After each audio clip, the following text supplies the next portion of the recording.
A very good morning to all of you children. I welcome you all in this video where I'm going to talk about chapter 11 from class 8 science, that is force in pressure. In this video I will basically going to focus on the topic of force. So let's begin. What are you able to see in these two graphics, children?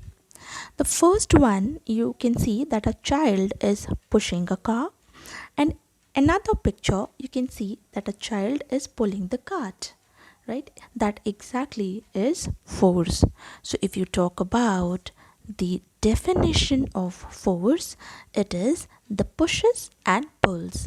So pushes and pulls are called force, and we measure force in terms of a unit, and that unit is called Newton.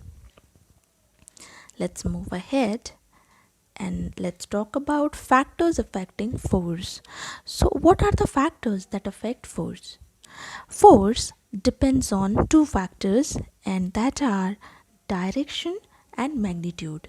The direction on which the force is applied and how much amount of force is applied, that is its magnitude. So let's just pay attention in the first image. What are you able to notice here? That two children are pulling one child with a force of 450 Newton each. So what would be the direction of movement of the child here? The direction of force applied, in the direction of force applied. And one very important point to be noted here, that whenever force acting on the same direction, it is added. So if you talk about net force, how much total amount of force is acting on the child, what will happen? We need to add the force applied by both the children. That is 450 Newton plus 450 Newton, and the net force will become 900 Newton. So what do we need to remember here? Whenever the force is applied on the same direction, it is added. Okay, and the object will move towards the direction of force applied. Okay, let's move on to the next image. Now what are you able to see here? Tug of war is going on. So both the teams are applying certain amount of force. There is one team which has applied 500 Newton of force, and another team is able to apply 450 Newton of force. So you see, the force applied by the two teams are unequal. They are not equal, and moreover they are applying force in opposite direction. So in such a scenario where the force applied are unequal and they are applied in opposite direction, what we need to do is, to calculate the net force, we need to subtract the lesser force from the greater force. So what is the greater force here? 500. And what is the lesser force here? 450 Newton. So the net force here would be 50 Newton. So this is the uh, net force, which is the magnitude of the force here. And what would be the direction? Towards the direction of a greater force, the team will move. And what is the greater force here? 500. So in that direction, the other team will be moving. So these are the factors affecting force. Let's move on to the next topic, and that is effect of force. Whenever we apply force, it shows certain effect. As you can see in this particular graphics, that a child is able to stop a moving ball. So what can we say from this? We can say that force can stop an object from moving. In the second graphics, you can see how a golf player is hitting a ball. The ball was in rest, but once the player is hitting the ball, what is happening? The state of motion or the state of rest of the ball is changed. Now it is in moving direction, in moving condition. So what we can say here, that the force is able to change the state of an object. If an object is moving, it can come to rest. If the object is at rest, it can come in motion. Next, here the two players are playing with the football, and notice here that how the direction of the ball is changing once the external force is being applied by both the players. So what we can say, that the force can change the direction of the moving object, and it can also change the speed of a moving object. Next animated image, and what it is talking about, it is talking about that the force can change the size and shape of an object. You see how the ball is crushed when it is pushed, so that means force was applied on the ball and it is totally crushed. Its shape has changed, it got deformed, and the size is also changed. So these are certain effects of force. Let's move on to the next topic, and that are types of forces. So force, if we talk about, it is basically of two types. First one is non-contact force, another one is contact force. So these are two different types of forces.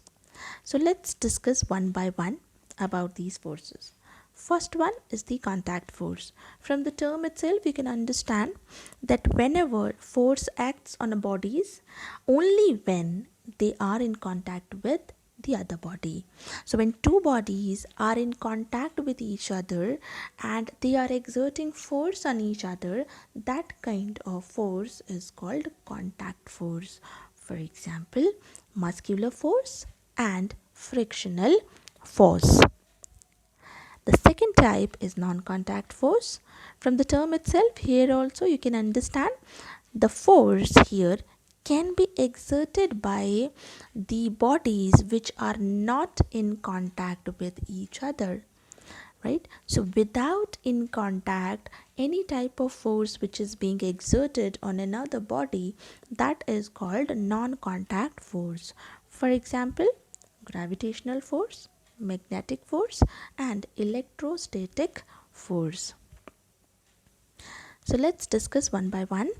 First is contact force, and the first type is muscular force. So from the term itself you can understand, so when the force is exerted by our muscles, that type of force is called muscular force. For example, in any game you see the ball is hit. For example, in case of football, the ball is kicked by the football player, so they use their muscles. Just look at this particular graphics, the gifs. Here you can see how the football players are kicking the ball from the legs. So leg, muscles, so the muscles are there, so this type of force is called muscular force. Next one is frictional force. What is this frictional force? The frictional force is that type of force which always opposes the motion of an object. It tries to slow down the things or prevent the things from moving. Okay, for example, just see the friction between road and the bicycle tire. So see the gif, and here you can see how the bicycle rider is riding the bike. So when he will apply the force or apply the brakes, what will happen? The tires will stop moving.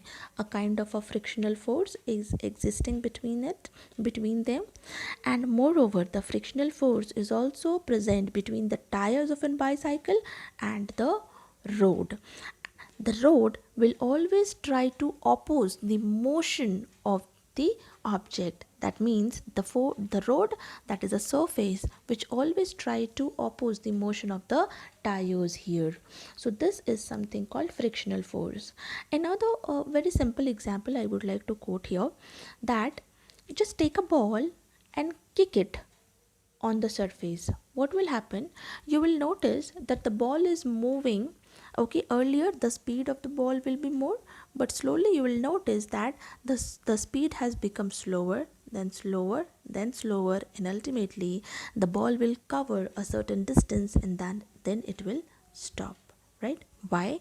Because there exists the frictional force between the surface and the ball, right? So this surface is applying an opposite force to the direction of movement of the ball, and the ball, it covers a certain distance, then it becomes slow down, and ultimately it stops. So this type of force which opposes the motion of an object is called frictional force, and it is a type of contact force. Now let's talk about non-contact force, and the very first type of non-contact force is gravitational force. So from the term itself you can understand the force exerted by gravity, or the force exerted by the earth, by which it pulls the things towards itself. That is called gravitational force, right? So in this GIF you can just see how the ball is coming down towards the earth. You just throw the ball up and it will ultimately come down. Why? Because there exists a gravitational force. The ball and the gravity, they are not in contact with each other, but the force is exerted by the earth on the ball, and that is why the ball comes down, slows down, and comes down. So that type of force is called gravitational force. Next is the magnetic force.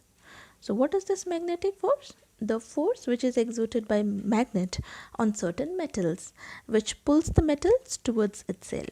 So basically whatever force is exerted by magnets, that is the magnetic force. And we must have played, we have played certain games with magnet, how the magnet is pulling the iron nails towards itself. As you can see in this image, the magnets are able to pull the pins towards itself. How? Because it exerts a force on them. So this is called magnetic force. And the last one is electrostatic force. What is this electrostatic force? The force exerted by electrostatic charge is called electrostatic force. Now you must have played a game with a scale and the hair. So what do we do in this particular game? Just take a scale, rub on your hair, okay, and just take the scale little away from the hair. You will notice that the hairs are moving towards the scale, they get attracted towards the scale. This is because of electrostatic force. Why? Because when you rub the scale on your hair, the scale gets charged, and this charged body, when you are bringing it near the hair, not in contact but near the hair, then what will happen? The hair will get attracted towards the scale. So the charged body, that is the scale, it is exerting a force on hair, and that is why this type of force is called electrostatic force. So these are different types of force and all about for this video. Thank you so much.